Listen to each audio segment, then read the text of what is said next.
আসসালামু আলাইকুম, welcome to my channel BD girls blog and cooking channel. আশা করি সবাই ভালো আছেন। আলহামদুলিল্লাহ, আমরাও সবাই ভালো আছি। নতুন আরেকটি ব্লগ নিয়ে আপনাদের সামনে হাজির হয়ে গেলাম। আশা করি ভিডিওটি ভালো লাগবে। সকালে যখন পার্কে হাঁটতে আসলাম তখন মাঝে মধ্যে কিছু শ্যুট করে রাখি, পরে এগুলো আপনাদের সাথে শেয়ার করি। আজকেও তাই করলাম। দুপুরে রান্না বান্না শেষে আমি আজকে একটা পিঠা বানালাম, সুজির বাপা পিঠা। খেতে কিন্তু খুবই সুস্বাদু। এখানে আমি গুড় দিয়ে দিলাম 1 কাপের পরিমাণ এবং 1.5 কাপ পরিমাণ পানি দিয়ে গুড়গুলো আমি গলিয়ে নিচ্ছি। গুড়গুলো সাথে আমি নারকেল কোড়ানো দিয়ে দিচ্ছি। নারকেলটা ফ্রোজেন ছিল, এর জন্য আমি নারকেলটা পরে দিয়ে দিলাম। তো নারকেল আর গুড় ভালোভাবে মিশিয়ে নিব ভালো করে। সুজির এই বাপা পিঠাটি খেতে কিন্তু খুবই মজা, টেস্টি। একদম সহজেই আপনারা বানিয়ে নিতে পারবেন বাসায়। অন্য চুলোয় আমি দুধ গরম দিয়েছি। আমি বেটারটা সম্পূর্ণ দুধ দিয়েই করব। দুধটি হালকা গরম থাকা অবস্থায় বেটার করতে হবে। তো এখানে আমি দিয়ে দিলাম 2 চা চামচ পরিমাণ ময়দা, যেন পুরটি একটু আটালো ভাব হয়ে যায়।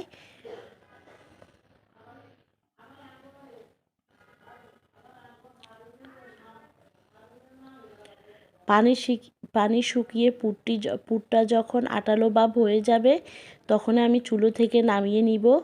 সাথে দিয়ে দিব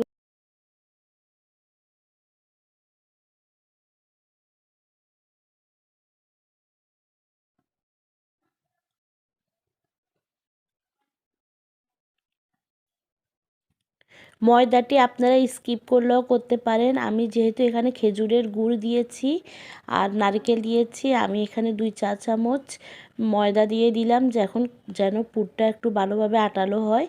যখন পানি শুকিয়ে গেল এবং আটালো হয়ে গেল পুরটি, তখন আমি চুলো থেকে নেমে অন্য একটি পাত্রে নিয়ে নিলাম। দেখুন কি সুন্দর হয়ে গেল পুরটি এবং আটালো আটালো ভাব হয়ে গেল।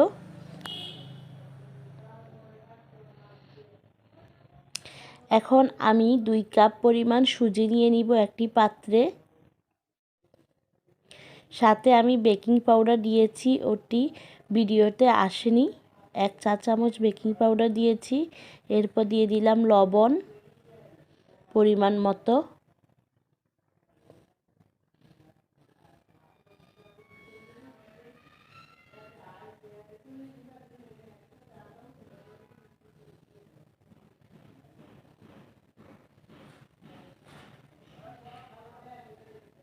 খেজুরের গুড়টি আমি আলাদা পাত্রে নিয়ে নিলাম। আর এখানে দুধ দেখতে পাচ্ছেন, এই দুধ দিয়েই আমি বেটারটা পুরোটা তৈরি করব, পানি দিব না। আর চিনি দিয়ে দিলাম 2 টেবিল চামচ।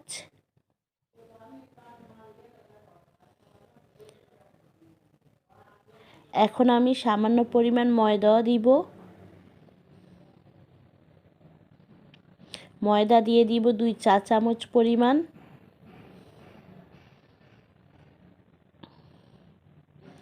এবার সব শুকনো উপকরণগুলো ভালোভাবে মেশাতে হবে।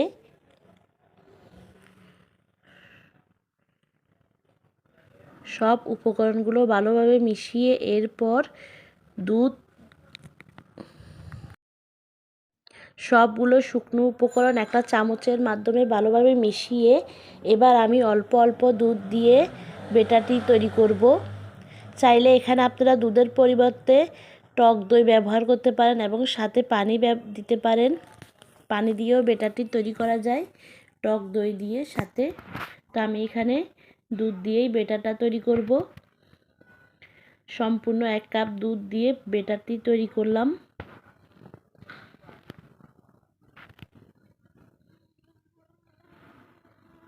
এবার সব উপকরণ ভালোভাবে মিশিয়ে নিব।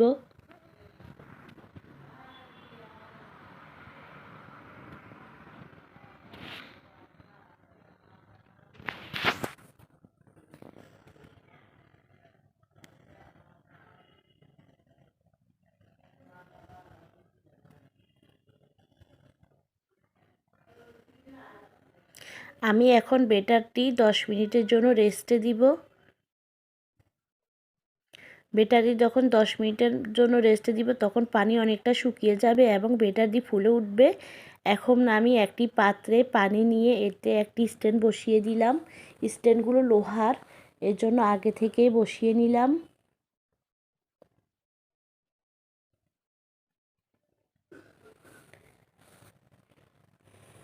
আর এখানে আমি 2টি কাচের গ্লাস নিয়ে নিয়েছি। এখানে চাইলে স্টিলের গ্লাসও ব্যবহার করা যাবে। কাচের গ্লাসগুলো আমি বাটার ব্রাশ করে নিলাম। বাটারের পরিবর্তে আপনারা তেলও ব্রাশ করে নিতে পারেন। তো এই যে যখন আমি সুজিগুলো 10 মিনিট রেস্টে দিলাম, এরপর দেখলাম যে এগুলো অনেকটাই পানি শুকিয়ে গিয়েছে। এরপর কিন্তু আমি আরও হাফ কাপ পরিমাণ পানি নিলাম, সেটি ভিডিওতে আসে নাই। হাফ কাপ পরিমাণ পানি নিয়ে আমি আবার বেটারটাকে আবার ভালো করে মিক্স করলাম। এখন আমি গ্লাসে অর্ধেক পরিমাণ বেটার ঢেলে দিব।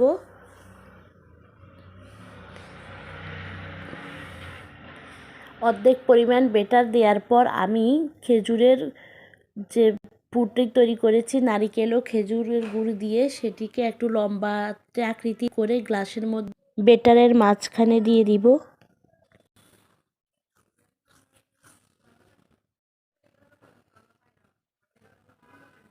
আমি যেভাবে গ্লাসের মধ্যে দিয়েছি এভাবেই দিতে হবে।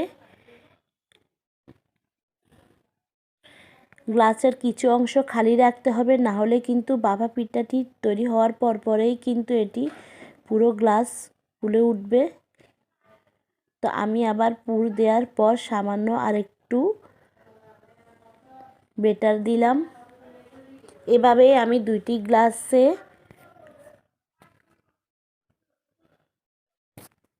বেটার দিয়ে সাথে পুরটি এভাবে মাঝখানে দিয়ে নিব। আমার ভিডিওটি যদি আপনাদের কাছে ভালো লেগে থাকে তাহলে অবশ্যই একটি লাইক দিবেন। আর যারা আমার ভিডিওটি প্রথম দেখছেন চ্যানেলটি, তারা সাবস্ক্রাইব করে নেবেন। পাশে থাকা আইকন বেলটি ক্লিক করে রাখবেন যেন নতুন কোনো ভিডিও আপলোড দিলে আপনারা নোটিফিকেশন পেতে পারেন।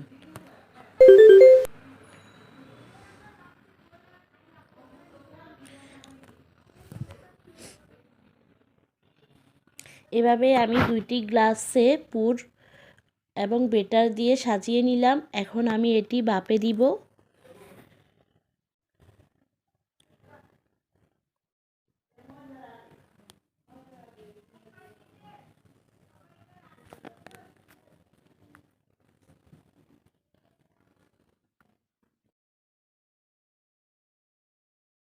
এখন আমি পিঠাগুলোকে ভাপে দিয়ে দিলাম। স্ট্যান্ডের উপরে দিয়ে দিলাম 2টি গ্লাস। এর মধ্যে আমি ঢেকে রেখে দিলাম। ঢাকনা দিয়ে 15 মিনিট পর্যন্ত আমি এটিকে ভাপে দিব। 15 মিনিট পরে আমি একটি কাঠির সাহায্যে দেখলাম যে এগুলো হয়েছে কি না। আমি একটা বাটিতে বাকি ব্যাটারগুলো দিয়ে দিলাম। ওটি ভাপা পিঠার সিস্টেমে করে দিলাম। তো কাঠিতে দেখলাম যে হয়ে গেছে, তখন আমি নেমে নিলাম পিঠাগুলোকে। এখন আমি গ্লাস থেকে একটা চাকুর সাহায্যে ছাড়িয়ে নিচ্ছি যেন বের করতে সুবিধা হয় পিঠাগুলো গ্লাস থেকে। এখানে অবশ্য আমি ঘি ব্রাশ করে নিয়েছিলাম, এতে কোনো সমস্যা হয় নাই। এভাবে আমি 2টা পিঠে ছাড়িয়ে নিলাম গ্লাস থেকে। দেখুন পিঠাগুলো কিভাবে পারফেক্ট হয়েছে। এখন আমি পিঠাগুলোকে কেটে নিব।